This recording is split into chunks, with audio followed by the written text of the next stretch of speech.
अस्सलाम वालेकुम, कैसे हैं आप सब। उम्मीद करती हूँ आप सब ठीक ठाक होंगे। Welcome to my YouTube channel, welcome to Iqra Ali vlogs. और जो मेरे चैनल पे न्यू है काइंडली वो मेरे चैनल को पहले सब्सक्राइब कर लें और बेल आइकन को भी प्रेस कर दें ताकि मेरी आने वाली सारी वीडियो की नोटिफिकेशन उन तक पहुँच जाएँ। तो यहाँ पे जो दोपहर का टाइम था और दोपहर का खाना बनने लगा था और आज बनाने लगे थे हम लोग ताज़ चिकन। उसके लिए चिकन को पहले से मैरिनेट करके रखा हुआ था। तकरीबन 30 से 35 मिनट हो गए थे चिकन को मैरिनेट किए हुए। अब इसको फ्रिज से बाहर निकाल लिया था। तो मैंने कहा चले इस साथ साथ मैं आपको ना रेसिपी भी बताती हूँ। ये बहुत ही मज़े का बनता है, उसको बनाना भी बड़ा आसान है। और सबसे पहले तो उसको बनाने के लिए आपको चिकन को मैरिनेट करना पड़ता है। तो यहाँ पे जितना आपके पास चिकन है उस हिसाब से आपने दही ले लेना है। उसके अंदर मैं टिक्का मसाला डाला था और नमक मिर्च डालने की ज़रूरत नहीं है क्योंकि टिक्का मसाले में सब कुछ होता है। बस इसमें 1 चम्मच भर के ना जो होता है धनिया पाउडर वो डाल दिया था। तो बस उसको इसी तरह से ना मैरिनेट करने के लिए रख दिया फ्रिज में या बाहर कहीं भी आप रख दें। और उसके बाद थोड़ा सा जिंजर और गार्लिक का पेस्ट लिया। अनियन भी जो है उसमें नहीं जाना, प्याज वगैरह डालने की ज़रूरत नहीं है।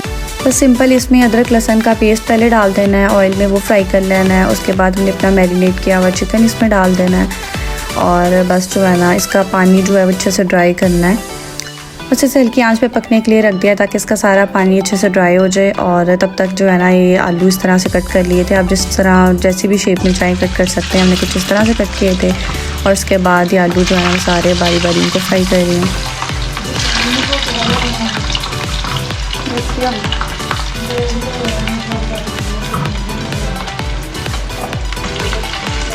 आलू थोड़े से मोटे कट किए हुए थे तो मैंने पहले इसको तेज़ आंच पे फ्राई किया।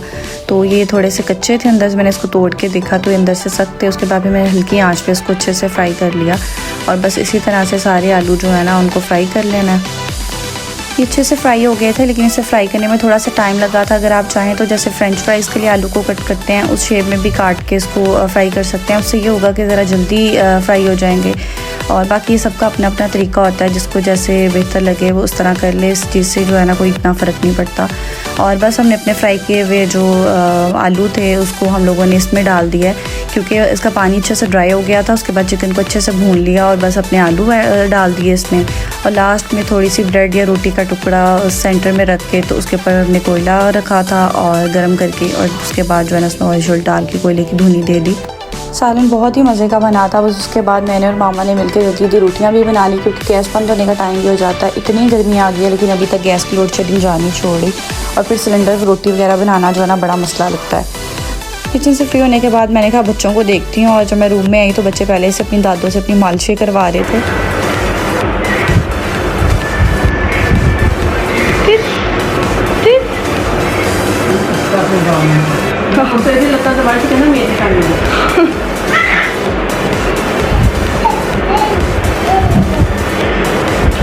सारा दिन तो फिरता रहता है, खून मिलता है इसको।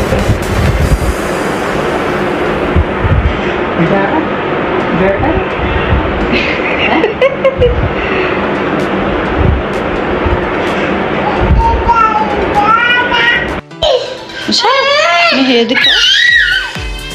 अच्छा मैं देती हूँ आपको, कैंडी लेनी है मैं देती हूँ। ये लो, पहले मुझे अपने हेयर दिखा। ये लो मुसा, ये लो। वो दूसरी वाली फिनिश हो गई।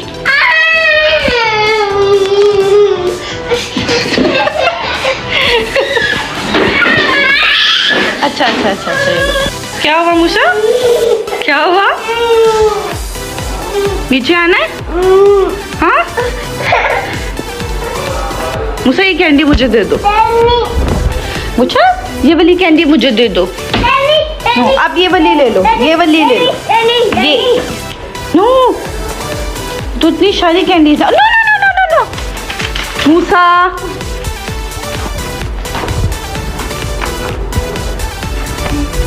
बेटे बहुत बुरी बात है। सारी उठाओ, मामा की हेल्प करो।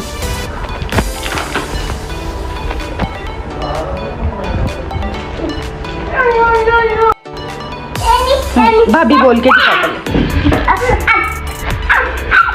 उषा को हर चीज़ का पता है कि कौन सी चीज़ किधर पड़ी है। मैं इसे दूसरी कैंडी देती हूँ, बता तो नहीं सकता लेकिन इतना ज़्यादा चीखता है कि मैंने ये नहीं खानी, मैंने दूसरी खानी है। और वो दूसरी वाली कैंडीज़ ख़त्म हुई थी। इसने इतना ज़्यादा शोर किया ना कि फिर ऊपर चढ़ के खुद देखता है उस जगह पे कि वहाँ पे पड़ी है या नहीं। तो फिर भी इसने एक आधी वहाँ से ढूंढ ही ली थी और फिर कहीं जाके मुझे सुकून हुआ था। उसके बाद मैं ऊपर अली के कपड़े प्रेस करने जा रही थी। मैं जितनी मर्ज़ी कोशिश कर लूँ ना कि मैं मूसा से छुप के ऊपर जाऊँ, लेकिन ये मुझे ढूंढ ही लेता है। पहले ये सारे नीचे वाले पोर्शन में मुझे देखता है कि मैं नीचे नज़र नहीं आती तो सीधा ऊपर आ जाता है। और इस दफ़ा तो मैं सीढ़ियाँ चढ़ रही थी तो उसने मुझे देख लिया और बस फिर मेरे पीछे आ गया। मेरी इतनी कोशिश होती है ना कि ये नीचे ही रहे तो मैं आराम से अपने काम कर लूँ, लेकिन ऐसे नहीं होता। मेरा एक काम होता है और मुझे फिर 10 करने पड़ते हैं इसके साथ। ये कभी किसी चीज़ को छेड़ता है, कभी किसी चीज़ को छेड़ता है। मैं जब भी ऊपर वाले आयरन टेबल पे कपड़े प्रेस करती हूँ ना, तो उसके साथ ही यहाँ पे दुरूद शरीफ जो है वो सारा यहाँ पे लिखा हुआ है, तो मैं इसको ज़रूर पढ़ती हूँ। वैसे हमें याद रहे ना रहे, लेकिन जब इस तरह घर में चीज़ें लगी होती है ना, तो ये चलते फिरते नज़र पड़ती है तो इंसान पढ़ लेता है। गर्मी इतनी ज़्यादा है कि जिसकी कोई हद नहीं है, और आगे आगे तो पता नहीं भी क्या होना है। मैं अपने लिए ड्रिंक बनाने लगी थी, तो उसके लिए मैं घर के लॉन से पुदीना तोड़ने आई थी। यहाँ पे मैंने सीज़र ले ली थी और ऊपर से इसकी डंडियाँ जो है ना वो मैंने कहा सारी काट लेती हूँ। ये इतनी ठंडी, इतनी रिफ्रेशिंग ड्रिंक होती है ना, बहुत ही मज़ा आता है इसको पी के। जैसे गन्ने का रस होता है ना, बिल्कुल ये उस तरह की बनती है। पहले मैं जूस बहुत ज़्यादा पीती होती थी, लेकिन आज बैठे बैठे अचानक से मेरे माइंड में आया तो मैंने कहा चलो ये बनाती हूँ। तो पुदीना भी मुझे थोड़ा सूखा सड़ा ही मिला है, क्योंकि धूप की वजह से थोड़ा ना सूख गया है, तो मैंने बस फिर वही ले लिया। मैंने कहा इसी के काम चला लेते हैं। और उसके बाद ना सबसे पहले मिक्सर के अंदर आपने थोड़ा सा पुदीना डाल देना है। उसके बाद मैंने यहाँ पे गुड़ लिया है, जितना आप मीठा पसंद करते हो उस हिसाब से इसमें गुड़ डाल लो। और उसके बाद इसमें जो है ना एक लेमन वो भी मैंने उसके अंदर निचोड़ दिया था, उसकी मैं वीडियो नहीं रिकॉर्ड कर पाई। उसके बाद मैंने ठंडा बर्फ़ वाला पानी जो है ना वो इसके अंदर डाला, थोड़ी सी बर्फ़ भी डाली थी, और लास्ट में इसमें थोड़ा सा जो है ना काला नमक डाल दिया। और बस फिर इसको अच्छे से ब्लेंड कर लेना है। कुछ ही सेकंड में अच्छे से जो है ना वो ब्लेंड हो जाता है। उसके बाद ठंडा और मज़ेदार किस्म का जूस जो है ना वो तैयार हो जाता है। तो इसे पी के तो मुझे बहुत ही ज़्यादा मज़ा आया। मैंने अली को भी ट्राई करवाया था, अली ने पहले कभी नहीं पिया था, तो उनको लगा कि पता नहीं कैसा होगा, लेकिन जब पिया ना तो अली को बहुत अच्छा लगा। कहते बहुत मज़े का है, बिल्कुल गन्ने की रस की तरह ही होता है ये भी। जब से गर्मी आई है ना, मैंने पहली दफ़ा बच्चों को पूल में बिठाया है। वो भी मूसा ने मुझे रखते हुए देख लिया था और बस फिर पीछे पड़ गया कि मैंने इसमें बैठना है। तो मैंने दोनों को पैशू के अंदर रख के तो उसमें पानी शनी डाल दिया था और बस फिर आराम से बैठे इंजॉय कर रहे थे। अंदर ना मूसा आयरा को मारता भी है, उससे प्यार भी करता है, लेकिन उससे ना मारता भी है, तो फिर मुझे आके देखना पड़ता है ये क्या कर रहे हैं। इनके कुछ टॉयज़ भी मैंने पूल के अंदर ही फेंक दिए थे ताकि आराम से बैठे खेलते रहें। और मूसा को मैंने खाना शाना भी इसी तरह से बैठे खिलाया। पूल में बैठे तो बड़े आराम से इसने खा लिया, उसे तो बहुत तंग करता है।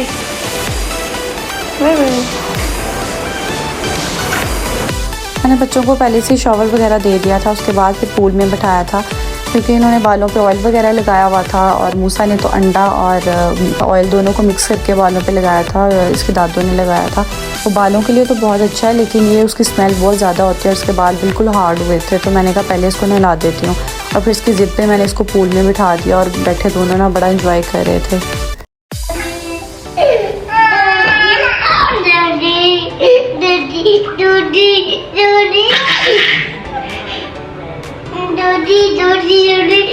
ये पानी खत्म हो गया मूसा। मामा मामा मामा भाभी नहीं हूँ मैं, आपकी मम्मा हूँ। अच्छा बिद्दे बिद्दे वो नहीं आ रहा। अही अही मुझे नहीं खुल रही, मुझे मुझे नहीं खुल रही, मुझे नहीं खुल रही। टैप बोलते हैं, टूटी किसने कहा है?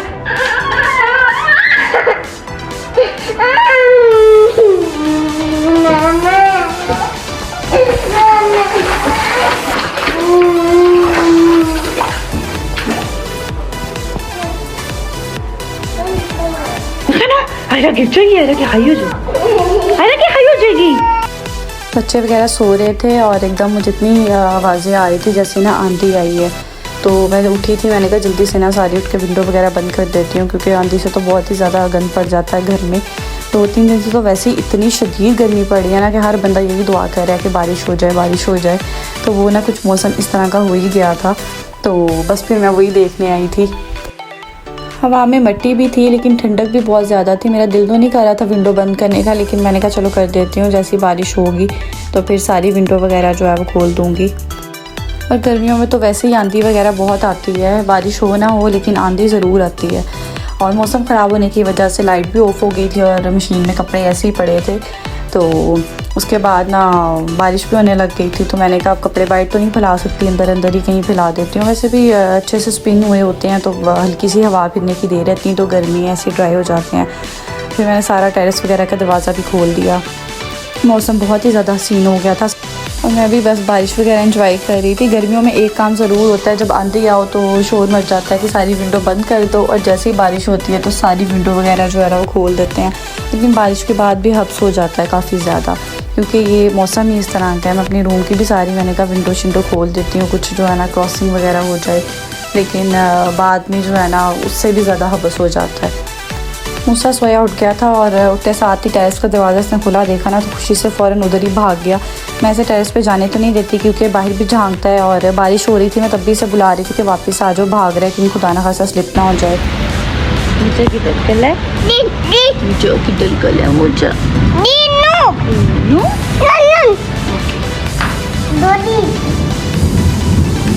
उसके बाद यहाँ पे रात के खाने का टाइम हो रहा था और कुछ भी खाने का दिल नहीं कर रहा था, तो मैंने कहा चलो आज ना स्पेगेटीज़ बना लेती हूँ। मूसा भी बड़े शौक़ से खा लेता है, मुझे भी बड़ी पसंद है।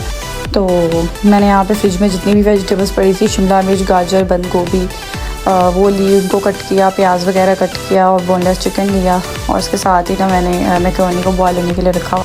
जितनी देर में मैकरोनी बॉयल होती है उतनी देर तक मैं अपनी सारी चीज़ें कट करके रख लेती हूँ, और बस फिर जब फटाफट से मैंने वो खाई। और आज हमें जाना था शॉपिंग करने। मुझे लगता है कि मैं काफ़ी ज़्यादा लेट हो गई हूँ ये व्लॉग अपलोड करने में। ईद की शॉपिंग करने जा रहे थे हम लोग, बकरा ईद की, और ईद के फ़ौरन बाद मेरे देवर का निकाह भी है, तो इसलिए मेरी देवरानी की शॉपिंग वगैरह भी साथ साथ चल रही थी, और हम लोग अपने लिए भी निकाह के ड्रेसेस और ईद की जो है ना सारी शॉपिंग हमारी साथ साथ ही चल रही है। काफ़ी डेज से तकरीबन हम लोग डेली शॉपिंग पे जा रहे हैं, लेकिन बस मसरूफियात की वजह से मैं व्लॉग नहीं अपलोड कर पा रही थी। शॉपिंग वगैरह करते इतनी ज़्यादा थकावट हो जाती है ना कि बस फिर घर आके कोई भी काम करने का दिल नहीं करता। वैसे भी हम लोग रात को जाते हैं, तो फिर मैं घर आके बच्चे ही देखती थी। मूसा तो हमारे साथ ही जाता है, और आयरा के हम लोग जो है ना वो छोड़ के जाते थे घर। और मूसा इतना ज़्यादा हमें उधर तंग करता था कि हम लोग शॉपिंग कम और मूसा को ज़्यादा देखते थे। कभी किसी चीज़ को छेड़ता है, कभी किसी को, तो फिर ना ये भी डर होता है कि ये बाहर ना निकल जाए, तो फिर ना बच्चों के साथ बड़ा ये चीज़ मुश्किल हो जाती है। और एडिटिंग, वॉइस ओवर, इन चीज़ों को भी काफ़ी टाइम लगता है, तो बस इसीलिए फिर मैंने ना अंदर व्लॉग बनाना छोड़ दिए थे। वैसे तो समर की मेरी सारी शॉपिंग हो गई है और मैंने कपड़े भी स्टिच होने के लिए दिए। मैं पहले तो मैंने सोचा था उनमें से कोई पहन लूँगी, लेकिन फिर मैंने कहा चलो कोई रेडीमेड भी देख लेती हूँ, फिर सब में से डिसाइड कर लूँगी कि कौन सा ईद पे पहने। वैसे भी बकरा ईद के पहले दिन तो कहीं जाया नहीं जाता, अपने घर में बहुत सारे काम होते हैं। आई होप आपको आज का व्लॉग अच्छा लगा होगा। अपनी दुआ में याद रखिएगा। अल्लाह हाफिज़।